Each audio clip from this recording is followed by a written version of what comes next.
Sebelum menonton, jangan lupa like, subscribe, dan tekan tombol lonceng. Selamat menyaksikan. Kerjasama Indonesia dengan negara lain dalam penanganan COVID-19 terus menunjukkan progres yang baik. Hal itu tak lepas dari diplomasi yang dilakukan Kementerian Luar Negeri RI untuk mendukung kelancaran vaksinasi di dalam negeri. Indonesia kembali menerima bantuan vaksin dari negara sahabat. Kali ini diberikan oleh pemerintah Republik Rakyat Tiongkok dan perusahaan produsen vaksin Sinovac. Jumlah vaksin yang tiba di Bandara Internasional Soekarno-Hatta Tangerang, Banten itu sebanyak 2 juta dosis vaksin. Menteri Luar Negeri RI Retno Marsudi dan Duta Besar RRT Xiaoqian untuk Indonesia turut menyaksikan kedatangan vaksin melalui video conference. Bantuan dari RRT bukan hanya dilakukan pada saat itu. Palang Merah RRT juga memberikan dukungan vaksin kepada pemerintah RI sebanyak 200.000 dosis vaksin buatan Sinopharm. Menlu memberikan apresiasi kepada pemerintah RRT dan pihak terkait yang mendukung Indonesia dalam mengatasi pandemi COVID-19. Dengan kedatangan vaksin ini, jumlah vaksin yang telah tiba di tanah air adalah sebanyak 273,6 juta, baik dalam bentuk vaksin jadi maupun bahan baku. Menutup keterangan persnya, Menlu kembali menekankan bahwa solidaritas antar negara merupakan kunci untuk mengakhiri pandemi global.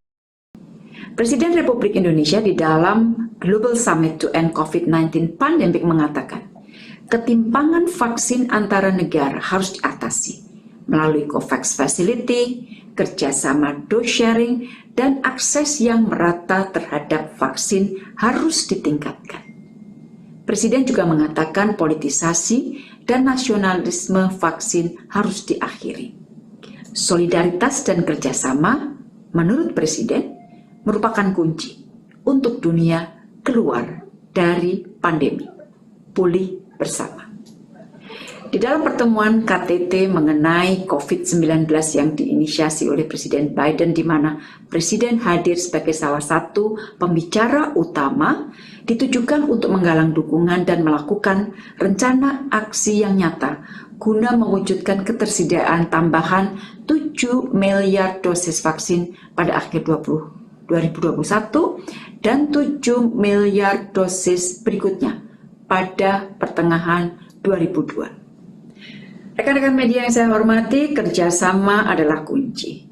Mesin diplomasi kita terus bekerja, menjalin kerjasama dalam berbagai bentuk, agar kebutuhan vaksin kita tercukupi. Hari ini telah tiba 1 juta dosis vaksin Sinovac, bantuan pemerintah RRT. Hari ini juga tiba 1 juta dosis vaksin Sinovac, bantuan perusahaan vaksin Sinovac yang diberikan secara gratis. Sebelumnya, 21 September, Indonesia juga telah menerima 200.000 dosis vaksin jadi Sinopharm dari Red Cross Society China. Untuk itu saya sampaikan terima kasih dan penghargaan atas dukungan vaksin yang diberikan, baik oleh pemerintah, RRT, perusahaan Sinovac, dan juga Red Cross Society China.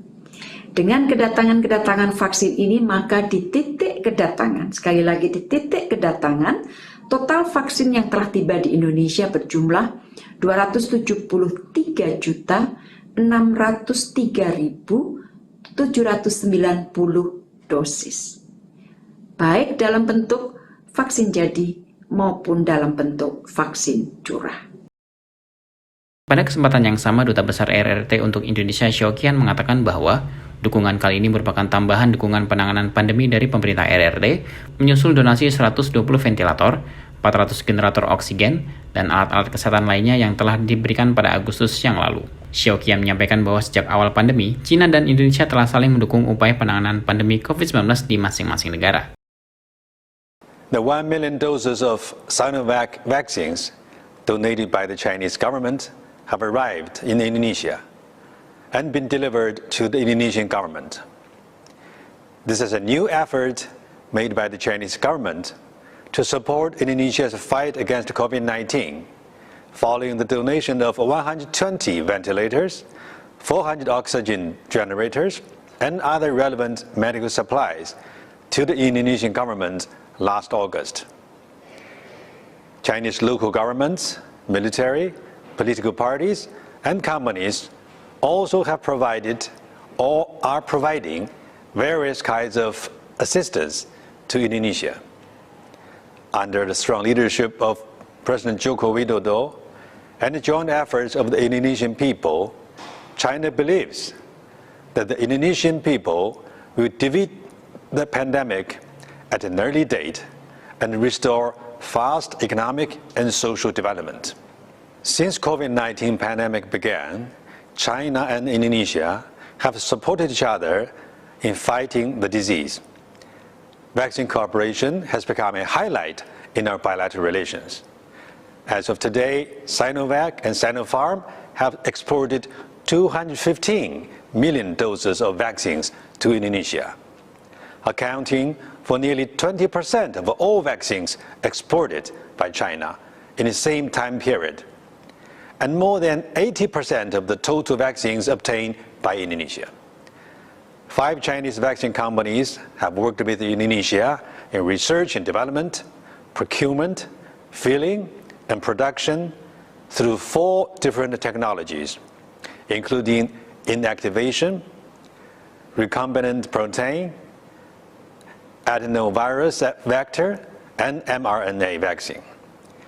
China actively supports Indonesia in building a regional vaccine manufacturing hub. It is believed that in the near future, Indonesia will not only meet its own demand, but also export vaccines to neighboring countries. A few days ago, in his statement at the General Debate of the 76th session of the United Nations General Assembly, Chinese President Xi Jinping pointed out that vaccine needs to be made a global public good, and its accessibility and affordability in developing countries should be ensured. China will continue to support and engage in global science-based origins tracing and stands firmly opposed to political maneuvering in whatever form. China will continue to do what it can to support Indonesia's anti-pandemic efforts. I would like to take this opportunity to announce that in addition to the 1 million doses of vaccines, the Chinese government will donate another 1 million doses of vaccines to the Indonesian government. COVID-19 is a common challenge to all mankind. China will uphold the vision of a global community of health for all and work with Indonesia to fight the pandemic, deepen whole industrial chain cooperation in vaccine, and help Indonesia establish a regional vaccine manufacturing hub so as to make greater contributions to the fight against the pandemic in Indonesia and the region as well. Tim Eljan Media melaporkan.